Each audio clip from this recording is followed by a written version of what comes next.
Hi, everyone. I'm Susan Regan, and I'm a relationship expert and coach. And I'm also a certified mediator and a seasoned couple therapist in the Bay Area. And I'm doing a series interviewing other experts in the field of couple therapy. And one of the people that I have the honor to be interviewing today is Michelle Bohls. And why don't you tell us a little bit about yourself? Thanks, Susan. I am an international trainer. I'm also a licensed marriage and family therapist, but my main focus is helping couples in workshops and then training other helpers and therapists to work with couples, to help couples.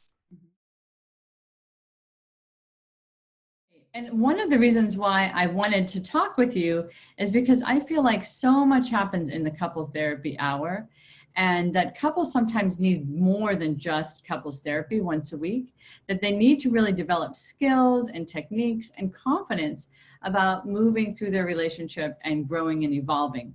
So I wanted you to tell us a little bit about Imago therapy and some of the concepts that you use with your couples. Yes, I agree with you. I often will recommend that a couple do the workshop before they even start doing the couples work, but certainly conjointly, because they're going to get so much in terms of building skills that help us be able to work through the issues that they are coming to work through. And without those skills, we really will just go in circles. So I can teach them the skills in my office, but it's so much more powerful when you can learn with other people and you can learn a little bit, go away, practice, come back. It's just a really powerful format. Mhm. Yeah, and I might be taking this talk in a little bit of a different direction, but sometimes I feel like people are really hesitant to do anything but go into a couples therapy office Oh, in yeah. privacy. And I think that's a detriment because I think most couples have very similar problems, and it's Yeah. really normal to have to work on your relationship. So what do you Yeah. think about that? I 100% agree. I think there's such shame. There's such shame about our struggles as a couple. I will say that that is something that I really value about Imago is that, Steve and I run the workshop together and we explicitly talk about how we've not figured it out yet. We've not reached the bottom of our personal growth and development as a couple and as individuals. And even the founders, Helen and Harville, are very open about the fact that we all struggle in our relationships. There's really nothing to be ashamed of. We just have a few more techniques and tools to get us out of it when we get stuck, Mhm. but we still get stuck.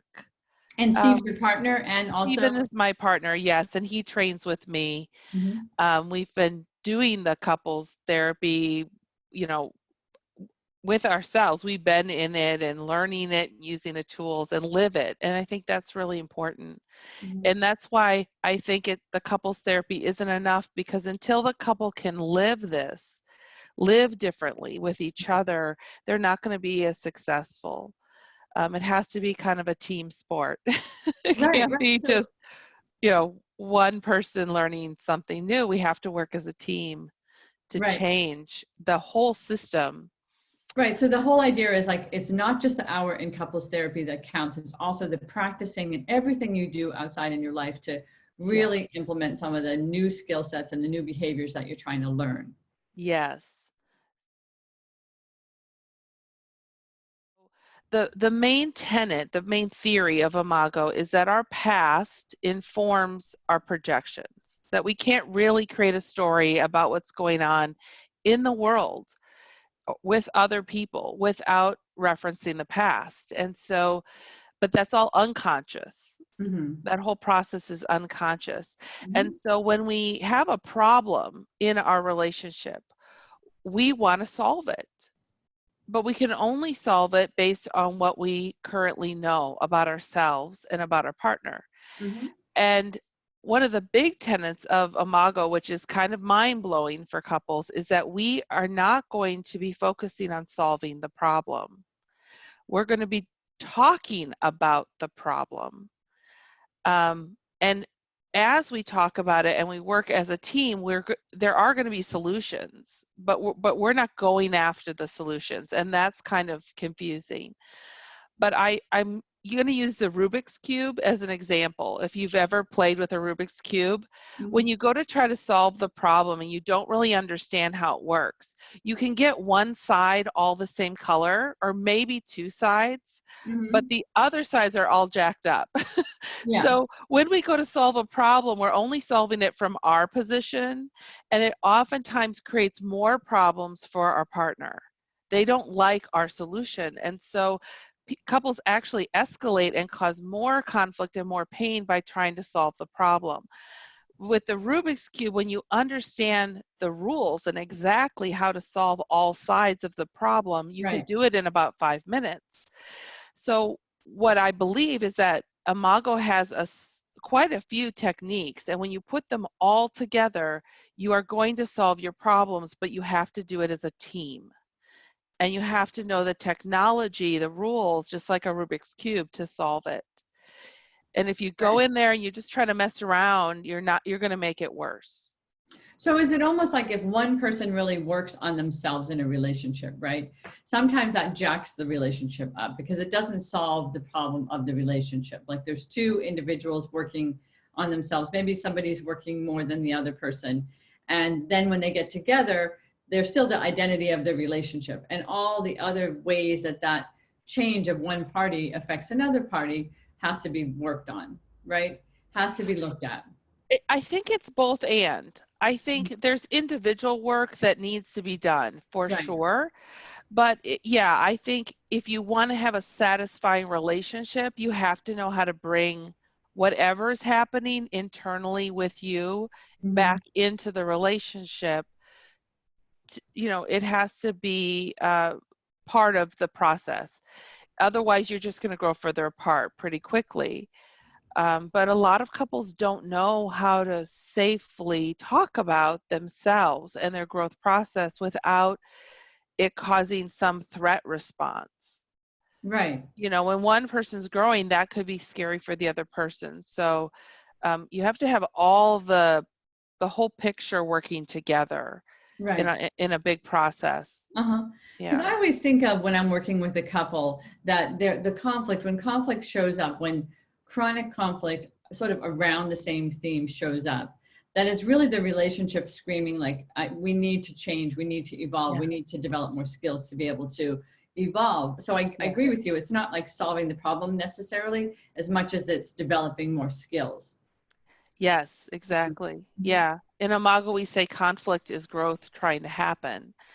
Sometimes it's the relationship that needs to grow and change. Sometimes it is the individual. If there's addiction, if there's an affair, these are things that the relationship the lights will blink, the indicator lights, like you said, there's something that needs attention here. Is the relationship ready to handle that, to work towards that? It has to be ready, and the individuals have to make the choice that they're willing to address whatever's in them that needs to be healed. Yeah. But conflict is something that in Imago we get excited about. Like, yes, great, let's talk about it. So this is the thing is, and John Gottman did the research to back this up, that it's about the ratio, the positive to poo ratio, if you will. Yes, we have to metabolize the conflict. We have to understand what is the growth. How can we support each other in that growth? What do we need to learn for the growth? But we also need it to be full of positive experiences. So we need to have high energy fun together. We need to appreciate each other. We need to do caring behaviors for each other.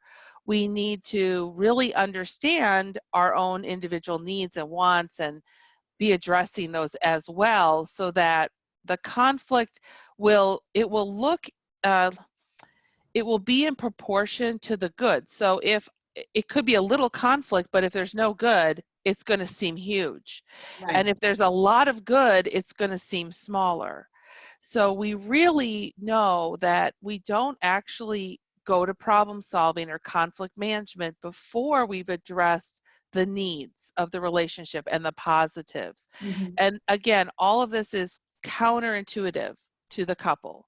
Most of the couples come in, they have their problem, they want it solved, and and they don't want to spend so much time with all this other stuff until they start to experience it. And then they're like, oh, wow, like I feel seen. The projections dropped and my partner really sees me. And okay, now I want more of that. And I'm willing to set aside my problem to have more of that. Right. So, Yeah. I also wanted to just say, so Imago is, and you'll get some links on these theorists that we're talking about. So Imago is Hendricks, the couple Hendricks, and then and Gottman is Harville, another. Hendricks, and Helen LaKelly Hunt. Yeah. Yeah. And then Gottman is also one of the big theorists that is pretty well known in John Gottman. Yeah. That's right. Yeah. So talk a little bit about projections and perspective, like how Imago sees that. Well, so this is sort of the hill that we're going to die on. Imago, you will never talk to an Imago therapist that does not believe that our past informs the stories that our brain makes up about our reality. The past can be parents, but it can also be school, peers, bullying, can be siblings, it can be communities you grew up in, the school, churches. All of these things shape us, shape our stories about how the world works, our own value, what we need to do or not do to be safe, to be liked, and to be loved. So we want to know what's happening in the moment, and then we go to what the feelings are about that or what the story is about that, and we try to go a little deeper into what it is that we really wanted back then and what we want now. So we believe that those projections, whatever I project, will block the reality. It will block me from knowing my partner, for like the reality of my partner today. And it will block me from being able to respond in a way that helps me be loved. It's going to tend to feed my reactivity. So you and I talked about this before, but I'll just do this kind of thing that I do. So I raised my hand, and I'm going to move this so you can see it. Like I've got my hand out like this, right? And when I do this, your brain, whoever's listening, is going to make up a story immediately about my intentions. And if you just take a moment and just think, well, why is she raising her hand? What does my mind tell me? Well, it might say, oh, she wants attention. She's got a question. She's trying to get Susan's attention. Right? And that's because you've probably had the most experience in the past around people doing this action in a classroom. People raise their hand in a classroom. But if you're from the streets of New York, and you can imagine if I'm standing, maybe I'm hailing a cab. If you had experience in Nazi Germany, you might get terrified, especially if you feel like you're of a minority I'm a Nazi and you're of a minority. You might have a physical response to me raising my hand that feels very dangerous. Or if you got hit as a child, someone raised their hand to you. But there's nothing innately dangerous about what I'm doing. It's all stories that get generated by the mind. And this is really helpful because we need to be able to think, well, what's the next thing that's going to happen? And do I need to move or react to get to safety if, in fact, that's a threat? So the projection fuels defensiveness, reactivity. And when we really believe the stories and we don't know where they're coming from, we will get very hopeless about our relationship and what's possible. Right. So it's the projection like puts the couple on different pages in a lot of ways, unless they understand or can communicate what the projection means to them. And the other person understands that and might have a whole different reality that they're projecting on. So until that reality or projections are cleared up, or perceptions, like we have to share reality, right? So it has to be something that we can share. Like it has to be a little bit of both versions. Yeah, and people can have positive projections too, and they can live out their whole lives with very positive projections around their partner. What I find is there is a certain type of couple that they work that way for about 15 or 20 years. They really positive projections as long as the projects, the life projects are going well. You know, we're raising kids, we are supporting each other in our careers, and we have this great story that we're living together. Right. But they, a lot of times they're not sharing some of their other, like their deeper thoughts or wishes or desires. And then when the projects end, they feel like the spark goes out. And they didn't know they were living in projections, because they were positive projections, Right. but they weren't really based on this more intimate connection of sharing our deepest wishes and desires. So there's a lot in the couple relationship that wasn't developed. Right, because everything worked great. Mm-hmm. And then all of a sudden they're like, the kids left, or the job ended, or we're wealthy enough we don't need to work, and now there's not so much there. We're in a transition, like, you know, a transition of all those things, buying a house or having kids or retirement, where the purpose has to be sort of reinvented. But Yes. if positive projection isn't there as how it got backed up, then we're into new territory, right? Right. Unknown So what territory. we want is, we want no projections. We want to just deal with what really is in the relationship, the good, the bad, the messy.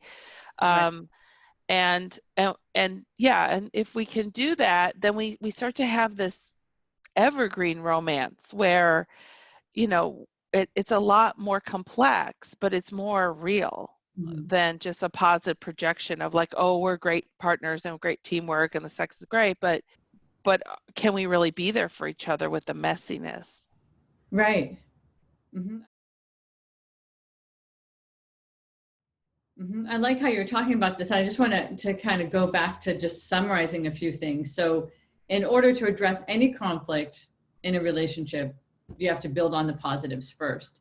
You have to address unmet needs first, because there's I call it equity. There's no equity. There's no energy to do the conflict work if there's not positivity going on. And then there's the balance of, if there is conflict and there's a lot of positivity, the conflict is actually in a different ratio. If there's not a lot of positivity, then the conflict's in a bigger ratio than the positivity. So that was one thing that you said. And then I also, something about what we need now, like the needs of the couple change and the needs of the individual change, and that needs to be communicated to each other on a deeper plane instead of just reading it through a projection, whether it's a positive or negative projection. Yeah. Mm-hmm. Yeah. And I was asking you earlier to give me an example, just a story of a couple that might be dealing with conflict or dealing with projections issues, and how you saw yourself working through that, or how you saw the couple being able to go from a frustrated period to a period that they were able to kind of get their relationship back on track. Yeah. Well, I mean, every weekend is filled with that. I mean, that's one of the reasons we teach every month, because it's so inspiring to see a couple come in after a betrayal and leave literally 2.5 days later, you know, with a renewed sense that we can do this, we can figure this out, we have some tools now. And the feelings are there. They come back after years of hopelessness or really significant pain. Mm-hmm. I can't really go into details because of confidentiality, but just one of the things when I'm training other therapists, you know, and they're like, well, shouldn't I like help solve this? You know, this person is slamming the car door when they're mad, or this person is using this tone. And I'm like, no, we don't do that with the couples. We don't try to solve the problem. We honor the system and wherever they're at. And we know that, like, if one person's raising their voice, right, and the other person doesn't like that, what we know from our theory is that that's actually a functional thing. That the person who doesn't like the other person's loud voice, right, probably needs more voice themselves. Because there's thousands of other people who wouldn't care that this other person's loud. Right. But we know that the people are drawn together to reclaim parts of themselves that have been lost through their past. So, and that's another huge part of our theory, that whatever's happening in the couple, we don't try to solve it. We just ask whatever is up right then, that the couple learn to talk about it safely, how it affects them when the voice is loud, how that could be related to something that was similar or different in their past. I see. And and then we understand more about, oh, that's my impact on you when my voice is loud. And then what's the impact on the person who's raising their voice? The other person who gets smaller, who, wants to manage the volume, like that might affect me. I might feel controlled. Like, no, I want to talk at whatever volume I want to talk. You're controlling me. Or gosh, when I see you make yourself smaller when I raise my voice, that brings up a memory of my brother, and feeling like my strengths minimized him, and how painful that was for me. So we don't like every couple is a delight for me, because I don't know whatever's happening in that system. I don't know the system. Every couple has to figure that out for themselves, what works in our system and what doesn't. And we do that by working as a team. Mm-hmm. Mm-hmm. Yeah. And So it's not so really much, again, like exciting. solving the problem, is gaining insight and figuring out how you're operating with that person and what's being activated in you around that interaction, and being able That's to right. communicate about Because it. the volume of one person's voice is only one side of the Rubik's Cube. Right. Right. And Right. so And we there's got to always like a resolve all different of thing. it. Right. And there's always a different thing based on who the personalities are, what Yeah. people are sensitive to. So a Yeah. lot of times I hear couples that went in my session saying things like they don't want to have to adjust who they are to be able to get along with this person. Yeah. But what I'm hearing you say, which I think is a really important point, is it's not adjusting, it's tuning in, it's being sensitive to how you affect another person, and then being also able to explain what you're doing and why you're doing it as well. Like, so it's more of a Exactly. connection Before bridge. you decide whether you want to do this or not do this for your partner, can we at least understand more about why the partner's asking for it, Mhm. what's their history, and why you don't want to change who you are, and what's that about your history? And then we can decide, once we understand all of that, if we want to make any adjustments or not. Mhm. Mhm. Yeah. Yeah. So this is sort of how you, instead of focusing again on problem, is how you break down projections to understand projection, so you're not coming from a projection stance, even if it's a positive That's right. projection. Mhm. That's right. Mhm. We're more interested in understanding who each of the individuals really want to be, and how the relationship can help them become who they're meant to be. So with Imago, and we are romantic idealists in Right. Imago. I mean, we just are. We want to save the world. We want everybody to have these great, satisfying relationships that we know help us be happy and healthier longer. And so one of the things that we really focus on Mhm. is the idea that we come in with a soul print, that we are all unique individuals with gifts to contribute to the world, and we have this soul print, and then the world shapes that soul print. It takes pieces out of it, and it says, no, be more like this, be more like that, to be liked, to be loved, to be safe. And then the world doesn't benefit from our gift. And what the relationship does, this is what we believe in Imago, is it calls us into wholeness. It calls us back to the wholeness of the full soul print, and that when the relationship is working to support us in our individuality, then our gifts can fully come into the world.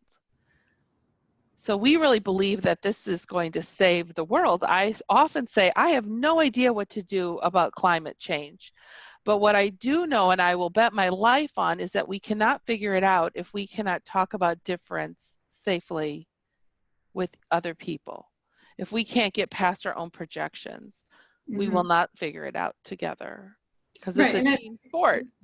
And I like that idea, because I think it resonates to me when I see couple relationships and thinking there's so much potential to healing. Yeah. And then actually we could do a lot of our healing in our couple relationship, like this 360 healing where our relationship becomes this real healing vessel that we are interacting with all the time, because most likely all of our projections, negative and positive, are going to come out in this relationship, and we Yes. get to work on them. It gets to be the place where we get to work on them.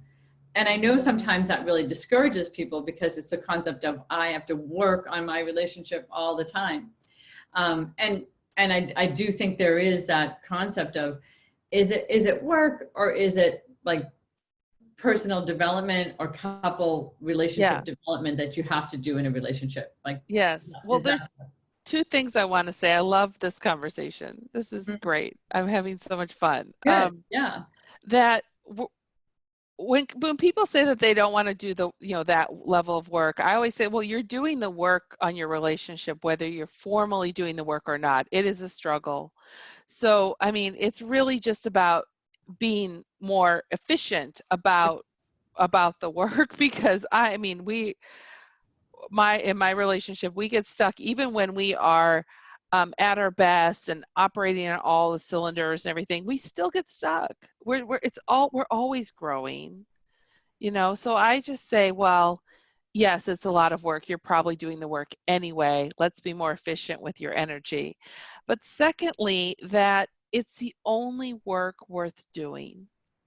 That's what the Harvard Adult Development Study really showed, is that they followed these guys from Harvard and some guys from Boston. The whole study really shows that the only thing worth doing is having satisfying relationships, that you can build wealth and fame, and you can lose it and gain it, and you can wind up in pain, but the relationships are Mhm. what protect us from that pain and bolster us and make a life worth living. So, yes, it's a lot of work, but it really should be the main thing that we're focusing on instead of all this other stuff. Right. It's like Yeah. the building blocks. It's like the refuge place. So it makes sense that it would be working on differences. Like, it's pretty common that us humans like gravitate towards people that are opposite of us, right? But we also have to really work on that opposition thing to understand it, and not to define it as something that's being done to us, the opposite Yeah. characteristic. So I think you're right. I think the healing, that people can become the best of who they are in a relationship, that sometimes we look at every external thing as much more important to building us up than the relationship. And then the relationship is really it's that malleable thing, if you stay in it, that gets to grow and change and evolve with you in your own evolution, if that's how you focus your work. And you're going to be doing your work anyways. Like, if things aren't working out, you're going to be doing your work, but you might as well do it efficiently and learn and grow from it. Right. Yes. Mhm. Yes. Yeah. Well Is there said. any other thing in an Imago basic concept that you feel like, you know, time and time again, you revert back to this concept that people are like, oh yes, I get it. I get one thing I could do, or two things I could do with my partner in a really simple format that creates a lot of connection. Is there anything that comes to I mind? mean, there's so much. There's so much, but we always begin with listening deeply. And there's so much that we have to do to be able to do that. We have to overcome our minds and our stress and our stories. But if we can just slow down and really just listen, and we show we're listening by Mhm. repeating back what we heard. And different Without couples, opinion. like, well, every couple has to decide, do I need you to mirror back what I heard word for word? Does that feel good in my nervous system? Do I prefer paraphrasing? But to just to really accurately and in an attuned way show that you're listening will transform the space between you. In Imago, we talk a lot about the space between the couple, and that if you don't know there's this space, you're going to quite naturally pollute it. You're going to naturally put your projections, your judgments, your criticisms, your blame into that space, and then the couple is created out of the space. So when we can just, even if you weren't willing to practice listening skills, right? But if you could just be grateful for your partner and put kind thoughts and loving thoughts and benefit of the doubt, and if I wasn't taking what they are doing personally and I tried to understand why they were doing it, like, you can really change the space quite quickly. It won't resolve some of the other bigger issues, but it will quickly influence how you're impacting them and how they feel about being connected to you. Yeah, I like those two concepts. So I interrupted you a little bit when I said listening without opinion, because I think sometimes it's a practice of listening, of just listening from somebody else's point of view, really hearing them. I think when I have couples in session and when I do it in my own life, when I really just take a minute to listen to somebody or they take a minute to listen to me, I feel like it calms the whole scenario down, that space between the couple down. So that you know, someone feels like they're taking up space and you're actually seeing them take up space. And there's not like, yes, but, or I think about it this way, like just allowing yourself to have the practice of listening. And if you can't do that because you're too, let's say you're too angsty about whatever it is that they're talking about, right? Then I think that there is another place to go, which is the practice of gratitude, like being grateful for that person. And sometimes I think about it as like the flashbacks of the gratitude over the years. And because it is a challenge to be in a long-term relationship and to keep wanting to be available to work and wanting to be available to see the other person, right? I mean, there is this practice of needing to remind yourself, but the space that the couple actually takes up, like if you can contribute to that in some kind of positive way, that you're adding to the space in a positive way, even if things are still needing to be worked out, that you're just reminding yourself that you can be in interaction with that space in a different way. Yes.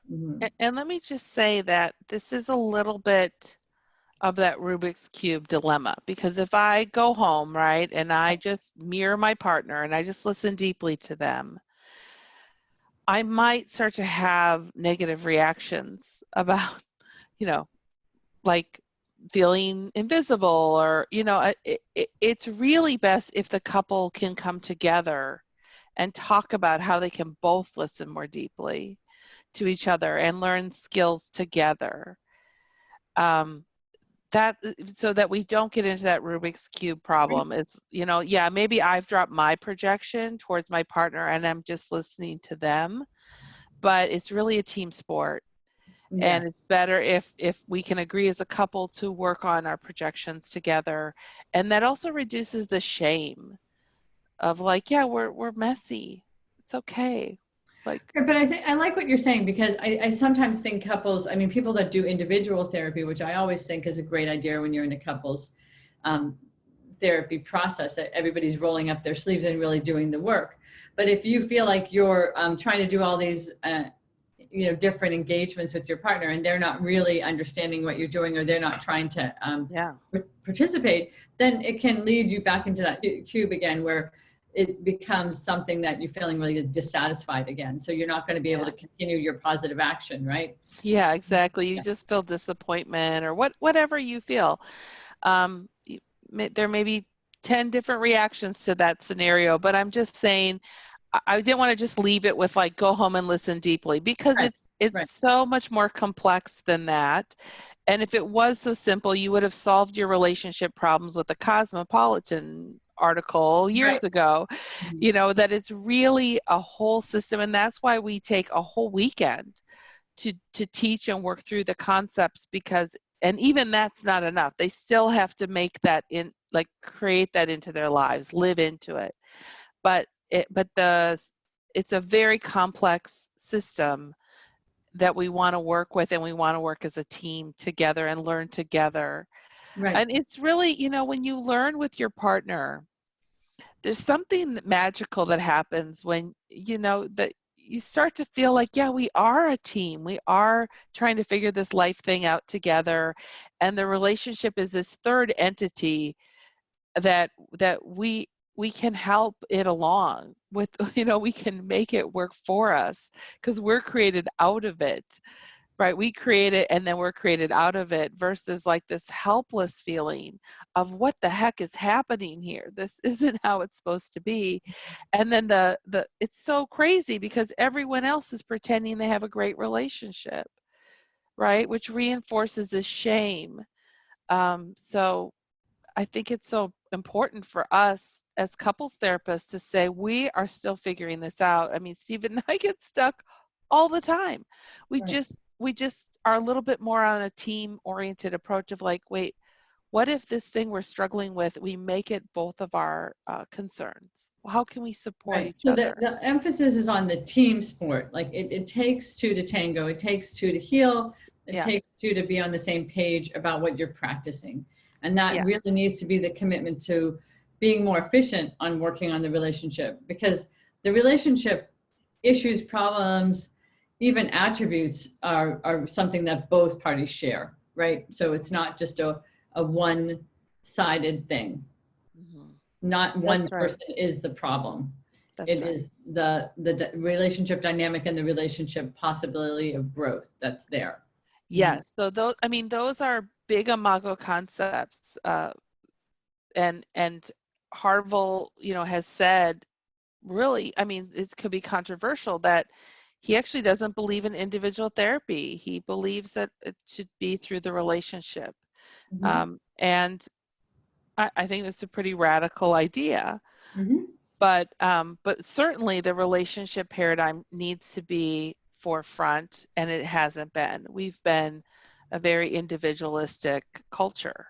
Right. Yeah. Well, I think if anyone's doing work on themselves in any way, like if they are going to Al-Anon or AA, that work needs to be integrated into the couple relationship. Like there needs to be a That's deeper right. understanding about each person's individual work. Because I think, sometimes we go through life stages that are very stressful, and we might be grieving and need to do our own work around our own grief, our own, um, you know, trauma. So I think sometimes there is a need for individual, and I'm not contradicting what Harville said, but I do Well, it's just believe. controversial what he's saying, but he's saying the grief belongs to the relationship, and if it's too much for the partner, yes, then maybe it could be metabolized somewhere else, but the relationship, at least it should come back into the relationship in some way, Right. because it's going to strengthen the relationship. It's going to help bring the other person into wholeness, bring you into wholeness. Right. um, So I totally yeah. agree with that. I also agree we can't live like in these separate worlds if we're trying to join our worlds. We have to figure out how to join our worlds. Yes, and Yeah. we don't have the skills. We've not been taught how to do that. Mhm. And so, what the coolest thing for me is when I'm teaching the workshop, and couples will say, um, "Can I use this with my kiddo?" It's like, yes, listen deeply, validate them, Mhm. watch them light up and become who they're meant to be when we can hold space for our children this way. So it doesn't just transform the relationship, the couple, it transforms Right. their children, their work relationships, their friendships. They get more curious about other people's differences and their own projections. And it's really exciting to see that for me. Uh-huh. It's why Yeah. I do what I do. I love this. I love the concepts of Imago. I also just want to emphasize that couples are going to find their way, like what they resonate towards. And so this is the Yes, introduction to Imago is one of the couples theories that that's right. you. And it's also really great, interesting, and great that I know you're in Texas, right? Hmm. And so there's workshops happening all over the world. There's an Imago community, and you'll have links to all of that. So Yeah. if you're a couple and you're looking to do some work on your relationship, there are so many places to go and explore. And hopefully this talk helped you explore some of the concepts of Imago, and you can try them on and see if you relate to them, and ask us questions if you have them about couples work or different kinds of couples opportunities that you might be able to have. But I think the main thing, as I'm kind of summarizing now this talk, is that if the relationship work is going to be there, and I see a lot of times in my practice that people haven't attempted the work, and it becomes a bigger wall between them. So my thought always is if there is a chronic issue, if there is a reoccurring pattern of unhappiness, that it really get to be addressed quickly, not as soon as you kind of see it, or within like a shorter period of time. I think not doing the work creates its own even bigger piece of work to do. In summary, I just feel like one of the things I want to go into is just to see if you have any summary points, any last things that you might want to say, and then we can let folks know how they might be able to reach us if they wanted to get more information about what we do and what we're actually involved with currently. Yes, well, so yeah, I have an imagoaustin.com website that people can go to find information about me. You'll also see a lot of my work there around highly intuitive people. That's another specialization that I have. But if you go to work with me under couples retreats, you'll find the information there. Mm-hmm. And yeah, there are workshops. We're in 47 different countries around the world, and there are workshops going on in your area. If you're in North America, ImagoRelationshipsWork.com is the website where you can find workshops in your area. But I love that you're creating an online product for people, because not all people are able to travel and to have that in-person experience, and it doesn't work for every couple. So there's just so many opportunities. We don't care how you get help, just get help. Exactly. And that's the thing that I'm trying to do too with this Strengthening Relationship series, is introduce this sort of 30-day couple challenge. It's a 4-week program. So people can really look at just 4 topics that are often, you know, riddled with some kind of controversy or conflict, which is the area of communication, the area of what should we do to help work on our relationship, which is a part of this talk, and finances and sex. And that these are areas where couples have high stress. And so this will be just a way that you can look at and identify what's going on in your relationship that you really might want to focus on, so that you can have a better kickoff to 2020 and closeness in your relationship, hopefully built this year. So you'll get all my information underneath this video about how to look at my website too, and get all the information to sign up for my newsletter, to hear other things that I have going on for couples. So I am so happy that we were able to find each other. Thank you, needle in the Susan. haystack, we found each other. And pleasure. The things that you talked about were just so key for couples to consider. So I really hope that whoever is listening just learned something and was able to take away something for the talk to make your relationship better. Great. Okay. Thank you. All right. Bye for now.